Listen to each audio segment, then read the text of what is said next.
प्रणाम, नमस्ते, सत श्री अकाल। आज आपके बीच में मैं Ram Awasthi, legal adviser SLA, एक पब्लिक रिलेटेड टॉपिक पे डिस्कशन करेंगे।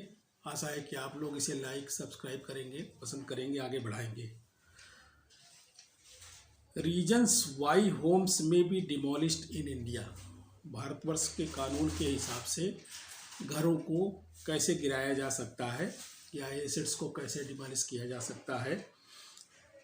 There are variety of reasons in demolition of houses. पहला कंसर्न हो सकता है safety concern, need for redevelopment और expansion, are the purpose of building a new structure, नया structure बनाना हुआ। सेफ्टी का कंसर्न कोई आ गया, बिल्डिंग हिल विल रही है, गिर जाएगी तो उसका सेफ्टी का कंसर्न हो गया, उसको रीडेवलपमेंट करना है, उसी पे गिरा करके दूसरा डेवलपमेंट करना है, एक्सपेंशन करना है, बढ़ाना है।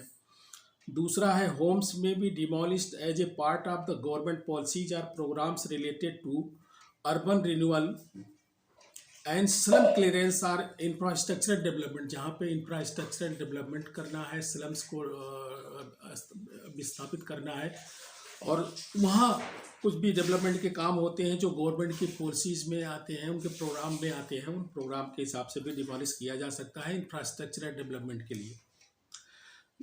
गवर्नमेंट लेड रीडेवलपमेंट प्रोजेक्ट का, जहाँ पे गवर्नमेंट के द्वारा जो ना दोबारा रीडेवलपमेंट किया जाना है, वहाँ भी किया जा सकता है।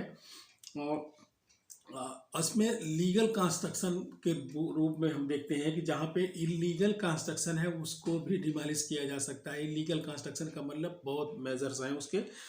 प्रॉपर परमिट, अगर परमिट बिना परमिशन के बना हुआ है, बिना जो ना वो आर्किटेक्ट की जो भी आर्किटेक्ट अथॉरिटीज़ ने दे रखा है उसके अकॉर्डिंग भी नहीं बना हुआ है, तब भी in violation of zoning regulations और बिल्डिंग के कोड्स होते हैं, कोड और उन जो भी रेगुलेशंस में कंडक्ट दिए गए हैं, रेगुलेशंस में प्रोविजन दिए गए हैं, उनका वायलेशन करते हुए है तो भी गवर्नमेंट गिरा सकती है बिल्डिंग को।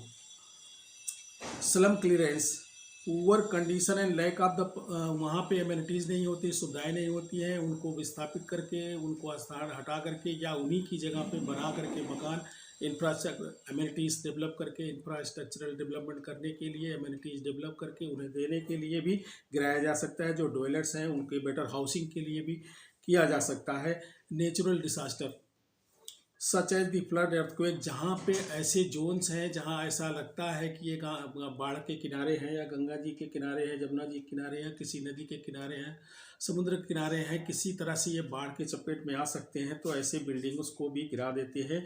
नेचुरल डिसास्टर्स होम में बी डिमोलिश टू, किस लिए? इंश्योर सेफ्टी, पब्लिक की सेफ्टी के लिए कि लाख लोग रह रहे हैं, 10,00,000 लोग, 10,000 लोग रह रहे हैं, 5,000 लोग रह रहे हैं, 1,000 लोग रह रहे हैं, उनको जो है ना सेफ जोन में भेजा जा सके, सेफ जोन में रह सके, इसके लिए भी किया जा सकता है। अर्बनाइजेशन हो रहा है, जैसे शहरीकरण में भी किया जा सकता है। India's population is rapidly urbanising and many rural residents are moving to, शहरों की ओर लोग भाग रहे हैं रोजगार के चक्कर में, तो वो अर्बनाइजेशन होने में इंफ्रास्ट्रक्चरल डेवलपमेंट होते हैं, तो जो भी सड़कें हैं कम चौड़ी हैं तो उनको चौड़ा करने के लिए भी बिल्डिंगों को गिराया जा सकता है और गिराते हैं, तो सरकार इसे कर सकती है। Many homes may be demolish to make way of new construction, नया कंस्ट्रक्शन करने के लिए रास्ता पर मिल जाए।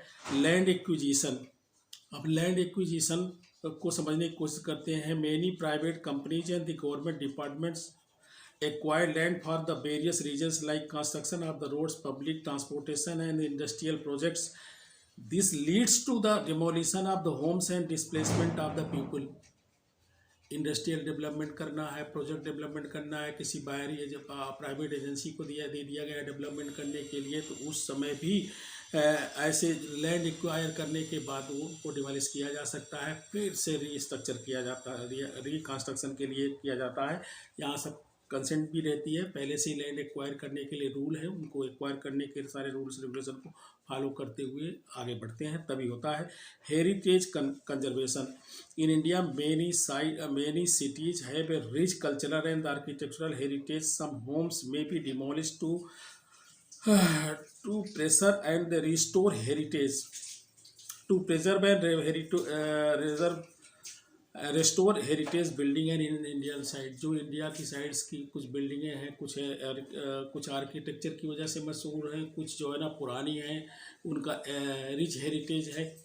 ऐसे बिल्डिंगों को सेव करने के लिए वहाँ पे भी डिमोलिशन करा जा सकता है। Poor maintenance, many homes in the India are in poor conditions due to lack of the maintenance अच्छा नहीं हो रहा है, बिल्डिंग खराब हो रही है। उस बिल्डिंग को Holmes may be demolished and ensure safety and the well being of the resident, जो रेजिडेंट वहाँ रह रहे हैं उनकी वेल बीइंग के लिए, सेफ्टी के लिए, सिक्योरिटी के लिए गिराया जा सकता है। नॉन पेमेंट ऑफ टैक्सेस, ये गवर्नमेंट जो लेवी करती है।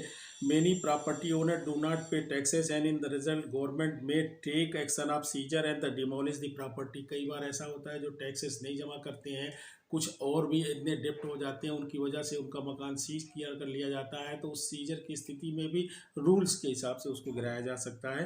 नॉन पेमेंट ऑफ टैक्सेस का हो गया। प्राइवेट डिस्प्यूट्स, अगर प्राइवेट डिस्प्यूट है, दो लोगों के बीच में कोर्ट ने कोई ऑर्डर कर दिया है, उसमें भी डिमोलिशन हो सकता है।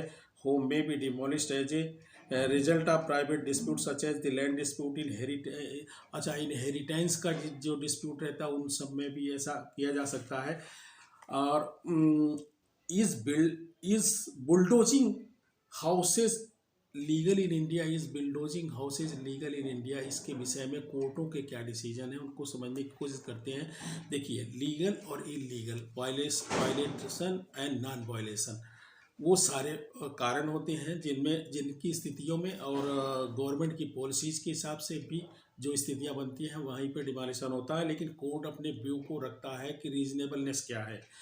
You can be anybody, nobody is safe under guise of the investigation. किसी के खिलाफ भी कुछ भी हो सकता है, वो इन्वेस्टिगेशन आ सकता है, कभी भी आ सकता है। वो चाहे कितने को अपना कोई ईमानदार बताता रहे या ईमानदार हो, तो भी कोई ना कोई एलिगेशन लग जाएगा, अंडर इन्वेस्टिगेशन चला जाएगा, झूठी एफआईआर हो जाएगी, झूठा रिपोर्ट हो जाएगा, उसमें भी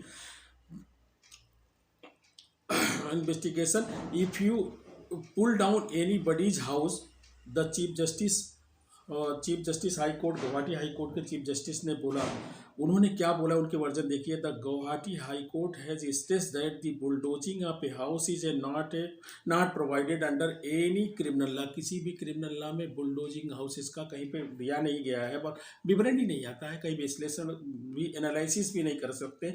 even if an agency is investigating a very serious matter, बहुत सीरियस मैटर को भी इन्वेस्टिगेट कर रही है, तो भी कहीं पे ऐसा लिखा नहीं है।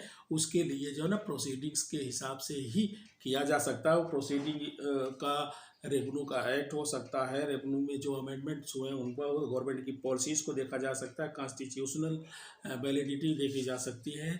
ऐसी हालत में किसी भी तरह से बुलडोजिंग पे जाया जा सकता है। और जैसा हमारे देश में या हमारे प्रदेश में, खासतौर से उत्तर प्रदेश में, लोग बड़े खुश होते हैं कि वो बुलडोजर जा रहा है, जी बुलडोजर अब गिरा देगा। अरे ये कोई लॉ नहीं है, कानून नहीं है। जो रीजनेबलनेस है तभी तो कानून है, नहीं तो नहीं कानून है। और ऐसे तो वो इसमें जो है ना मान के चलिए कि ये कानूनों का उल्लंघन ऑलरेडी प्रशासन भी कर लेता है। तो ये जो है ना कानून का आड़ दे करके डिमोलिशन करके अपने जो ना अपीजमेंट करने के लिए, लोगों को खुश करने के लिए ऐसा कुछ करना जो ना कानूनन वैध नहीं है।